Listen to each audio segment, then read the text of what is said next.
बड़ी खबर, और ये इंटरनेशनल बॉर्डर से 100 किलोमीटर के अंदर है, घुसकर मारा गया है। भावलपुर, जिसे बराबर चर्चा में आपने सुना देखा, लेकिन अब जो खबर है उसे भी ध्यान से सुनिए। भावलपुर में जैश के हेडक्वार्टर तबाह कर दिए गए, तस्वीरें सामने आ गई हैं। यानी कि जहां से आतंक पैदा किया जाता था उसी शेल्टर को उड़ा दिया गया। इंटरनेशनल बॉर्डर से 100 किलोमीटर अंदर घुसकर मारा गया है। फिलहाल तस्वीरें आप देख पा रहे हैं, और कई ऐसी तस्वीरें जहां से आतंक के खात्मे की शुरुआत हो गई है, और पूरी तरीके से पक्के तरीके से मुहर के साथ। कल तक हम बंकर दिखा रहे थे, आज भयंकर दिखा रहे हैं। इंटरनेशनल बॉर्डर से 100 किलोमीटर अंदर घुसकर मारने की जो एक ताकत है वो भारत में है। शांति की अपील हो गई, लेकिन अब याचना नहीं, रण होगा, जीवन या मरण होगा, और इसी सिद्धांत पर आगे सभी बढ़ रहे हैं। और इस बीच बड़ी खबर आपको बता दें, मुरीदके में लश्कर का कैंप तबाह हुआ है। सांबा से 30 किलोमीटर दूर मुरीदके 26-11 आतंकियों की ट्रेनिंग इसी मुरीदके में हुई थी। मुरीदके लश्कर का हेडक्वार्टर है, यहां हाफिज सईद का अड्डा समझ लीजिए मुरीदके में, उसे तबाह कर दिया है भारतीय सेना ने। और 26-11 का भी बदला ले लिया, इसे इससे भी जोड़ कर दो, ये देख सकते हैं। कुमार, मेरा सवाल कुमार साहब आपसे ये कि जैश का जो हेडक्वार्टर था, ये बताया जाता है 300 एकड़ के आसपास जगह में था। यहां पर एक के बाद एक कई स्ट्राइक्स हुई होंगी, जिसके बाद इसे खत्म किया गया है। दूसरा, सांबा में भी 30 किलोमीटर अंदर, क्या हमारे फाइटर्स अंदर जाकर पाकिस्तान के एयर स्पेस में जाकर इन्हें हिट किया है? उन्हें ये हमें बहुत अच्छी तरह समझना चाहिए कि हमने अपनी जो इंटरनेशनल रेगुलेशंस है, एयर स्पेस वायलेशन को मद्देनजर रखते हुए अपनी कार्रवाई की है। और हमारे जो राफेल, इसलिए हमने राफेल को चुना है क्योंकि इनके पास जो एयर टू सरफेस मिसाइल्स है, स्कैल्प्स, ये बहुत ही प्रिसिशन अटैक मिसाइल्स हैं। कन्वेंशनल वेपन के साथ ये काफ़ी दूर तक मार कर सकते हैं। 200 से 400 तक, 350 तक की रेंज है। हमारे पास जो रेंज है उसके हिसाब से इन्होंने इसको सेट किया है। तो अपने इंटरनेशनल बॉर्डर पर रह के और टारगेट एक्वायर करके और प्रिसिशन अटैक करना, और उनके जो 300 एकड़ की बात कर रहे हैं आप, तो उनका जो कमांड कंट्रोल सेंटर है, जो एक्यूरेट टारगेट्स हैं, जहां से वो इसको गतिविधि को संचालन करते हैं, तो उसको अटैक उन्होंने किया है।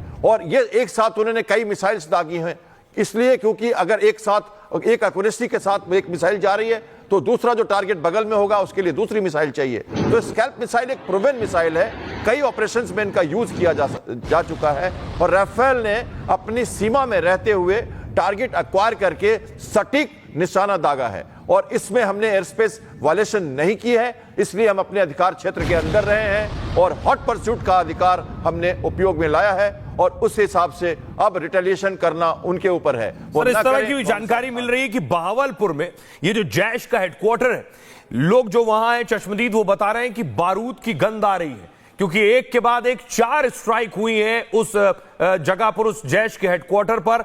और खबर यह मिल रही है कि वहां जो स्थिति है बहुत खराब है, बहुत से लोगों की जान गई है। जो आतंकी जिनकी ट्रेनिंग कैंप भी वहां हुआ करता था, बाकायदा ट्रेनिंग कैंप बना हुआ था, जो 300 एकड़ में मसूद अजहर का ठिकाना था, अड्डा था। सर, अब इस बीच हो क्या रहा है? पाकिस्तान प्रोपेगेंडा क्या चला रहा है कि वो गाजा के वीडियो जो है वो शेयर कर रहा है, वो दिखा रहा है, और उसके जरिए सोशल मीडिया पर एक फेक नैरेटिव बनाने की कोशिश कर रहा है। इंफॉर्मेशन वॉरफेयर का हिस्सा है ये, और इसे हमें समझना है। देखिए, दूध का दूध, पानी का पानी होगा। क्या हुआ क्या नहीं हुआ, तुरंत सवेरे सवेरे आ जाएगा सब रिपोर्ट में। 10 बजे हमारी अपनी कॉन्फ्रेंस आर्मी करेगी और ये बताएगी एग्जैक्टली, हमारी इंटेलिजेंस रिपोर्टिंग होगी। हम देखिए, जब अटैक करते हैं तो हम उसके बाद इंटेलिजेंस गेन करते हैं, और हम उसकी फोटोग्राफी भी करते हैं। और जो भी हमारा तरीका है गेन करने का, इंटेलिजेंस, लोकल इंटेलिजेंस हो या डिस्टेंट इंटेलिजेंस हो, हम सभी यूज करते हैं। तो सभी, जब हम इन चीज़ों को एक कोहेरेंटली देखेंगे, कंसोलिडेट करके रिपोर्ट बनाएंगे, तब आपको पता लगेगा। लेकिन डैमेज तो हुआ ही है, डैमेज हुआ है तभी तो वो कह रहे हैं। और अगर कह रहे हैं और दिखाने की कोशिश कर रहे हैं, तो इसका मतलब वो कोलेटरल डैमेजेस दिखा के एक मानवीय अधिकारों के उल्लंघन की बात करके विश्व का ध्यान आकर्षित करने की कोशिश कर रहे हैं। ये उनकी नीति थी जो हमें मालूम है, तो हम इसके लिए पहले से एंटिसिपेटेड मूवमेंट्स करते हैं। हमने दूसरों को बता दिया है, दूसरे देशों को विश्वास में। अगर दर्शकों को बताएं कि रफाल, आप कह रहे हैं, मैंने आपको कहा क्या पाकिस्तान के हम हवाई क्षेत्र में घुसे हैं, हमने क्या बॉर्डर पार किया है, या रफाल हमारे बॉर्डर के अंदर रहकर ही वहीं से टारगेट सेट करके टारगेट हिट किया है?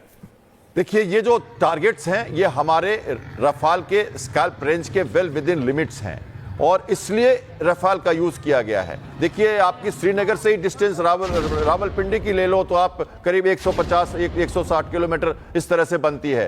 तो इस रफाल की जो कैपेसिटी है उसके हिसाब से इसका उपयोग किया गया है।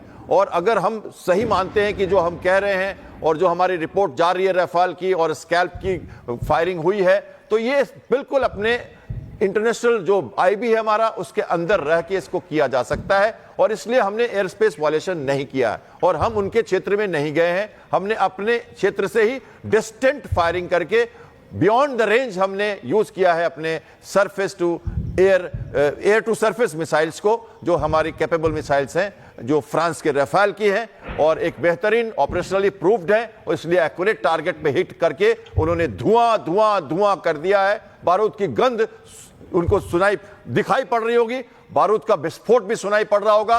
कराची हार्बर तो याद है जो 70 किलोमीटर दूर 3 दिन तक धुआं।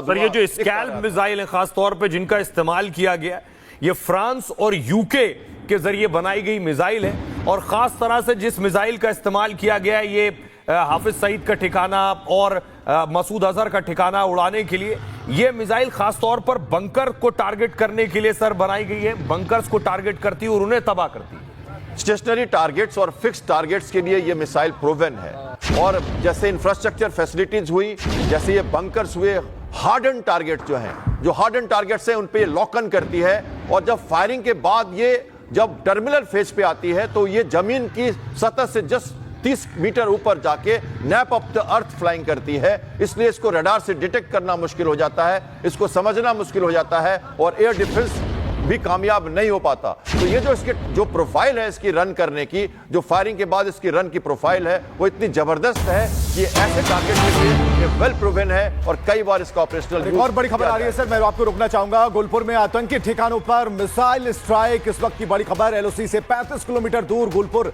और इस कैंप के आतंकियों ने जून 2024 में हमला किया था। आतंकियों ने श्रद्धालुओं पर हमला किया था। अब सारा हिसाब किताब बराबर हो रहा है। ऑपरेशन सिंदूर और जो लाल रंग है वो ये बता रहा है कि अभी भी कुछ होना है। आतंकियों ने श्रद्धालुओं पर हमला किया था और एक बड़ी घटना को अंजाम दिया था, तो ये हिसाब किताब पूरा करने जैसा है। लेकिन किसी देश से नहीं, उसके नागरिकों से नहीं, बल्कि आतंक से। हम बराबर कह रहे हैं कि आतंक के खात्मे के लिए उन ठिकानों पर बॉम्बार्डिंग जरूरी है, मिसाइल अटैक जरूरी है, स्ट्राइक जरूरी है। तो इस वक्त जो तस्वीरें आप देख पा रहे हैं और जो खबर देख पा रहे हैं, और इस कैंप से आतंकियों ने जून 2024 में हमला किया था। हमारे साथ श्याम सर लगातार मौजूद है। श्याम सर, हिसाब किताब बिल्कुल बराबर हो रहा है?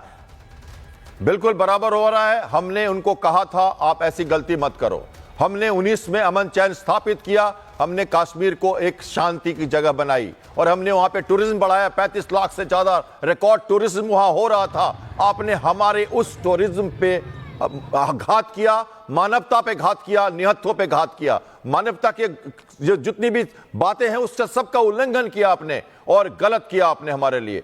तो गलत करने का तरीका हमने 16 में बताया है आपको, 19 में बताया है आपको और अब हम बता रहे हैं आपको। ये तो तैयारी आपको पता थी और ये होना ही था।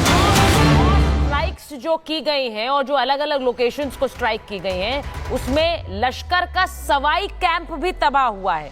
अब ये सवाई कैंप जिसको निशाना बनाया गया, ये तकरीबन 30 किलोमीटर एलओसी के उस पार है और यहाँ से ये भी कहा जा रहा है कि जो आतंकी आए उनका जो ट्रेनिंग कैंप है वो यही है।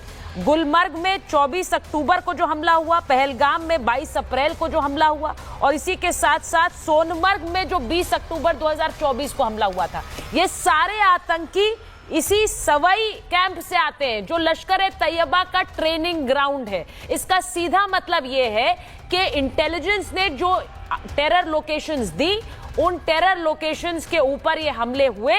वो टेरर लोकेशंस कैसे इन हमलों से जुड़ी हुई थी